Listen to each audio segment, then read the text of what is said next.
Oh, Patriot under the most pressure. This is. I got a big question mark here because I feel like it's a trick question. There's one answer. It's Drake May. Who else would we consider for the most pressure on this team? It's Drake May. Unless you're considering coaches. I mean, I think even if you consider coaches, that they're behind Drake May. That's what I think. Yeah, I was gonna try to make an argument that his development is tied to Josh, and so Josh is under pressure to make sure he gets the most out of Drake May. But I can't do that. Like we saw a player last year who has really high physical talent, from all coverage from guys like Andrew Callahan. Mentally, he's not somebody who's a roller coaster, right? He's a nice, steady presence. He's not up and down. His teammates like him. He makes big plays in the clutch. He takes coaching. And now if he can make that leap from year 1 to year 2, now you're in the mix for a playoff spot, the AFC East. And when he really makes that leap down the road, you're in the contention for Super Bowl. So this, not to say it's all on his right shoulder, but there is not a player under more pressure than Drake May. And he's probably in the conversation, Andrew, in terms across the NFL, one of the most players under the most pressure. Now, you can say it happens to a lot of second-year quarterbacks. It's probably fair. But in this case, given what happened a year ago, the expectations now, they spent money, they have some talent around him. It's Drake May, and there's nobody else close. Nobody else close.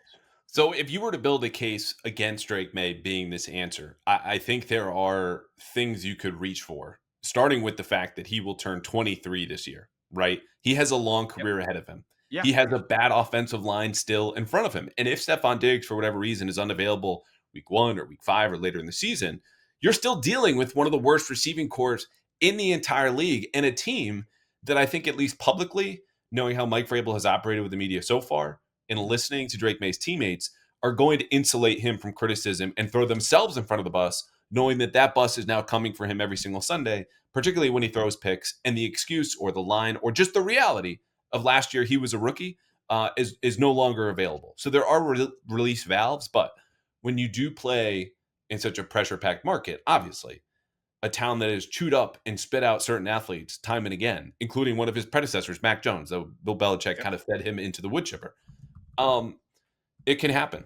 And I think they're going to protect him, and I think they should. I think he's tough. And I've said time and again, I'm a Drake May believer. But yeah, he's the right answer. Secondary answers on a much smaller scale, because I think part of this, you can take as like job security, your performance to keep your standing on the depth chart, salary. Sure. Kayshon Boutte, guy, very simple, numbers game in the receivers room. Okay, you don't care that much about Kayshon Boutte? Fine. Kyle Duggar comes to mind. Yeah. Second biggest cap hit on the team. Didn't play well last year because he had a high ankle sprain. They have brought in so many safeties that do what he does, and he's in a new system. So I don't care as much that he didn't play or participate that much in practice this spring. They're trying to get him healthy.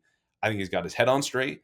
But if they found a suitor in late August and he hasn't stood out in training camp, you're telling me they couldn't get a seventh, a pick swap, an offload, what would then be $10 million for a team that certainly likes time and again to offload salary?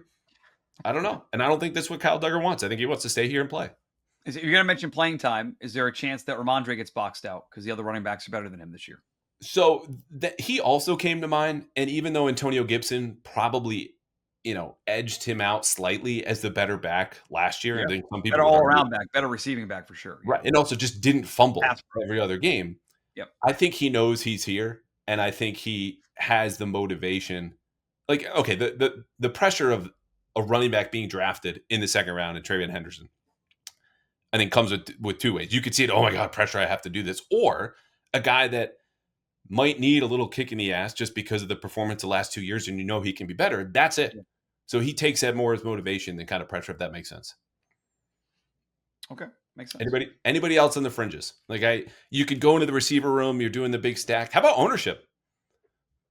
Yeah, I would put Josh at ownership. We're going to go back to guys we sort of mentioned before. Josh McDaniels. I mean, I'm a Josh fan. He's got some big time haters here in this market, and if the offense struggles early, he is going to hear it. And again, you can fill in the blank on this, but there's at least some debate as to whether he's a Vrabel guy or a Kraft guy. And is there a chance if they get out to a slow start, Vrabel can point to that and say he's not the answer long term? So I think Josh is under some pressure here to make sure the offense hums with Drake May right out of the gate, by the way. I think that's a fair point. I don't really care about the Kraft Vrabel thing, even if the answer is probably a little bit of both, just because they were talking in November before Mike Vrabel even had head coaching interviews. But the fact that Josh can't go anywhere else, basically, doesn't want to go anywhere else, yeah, he does have to perform.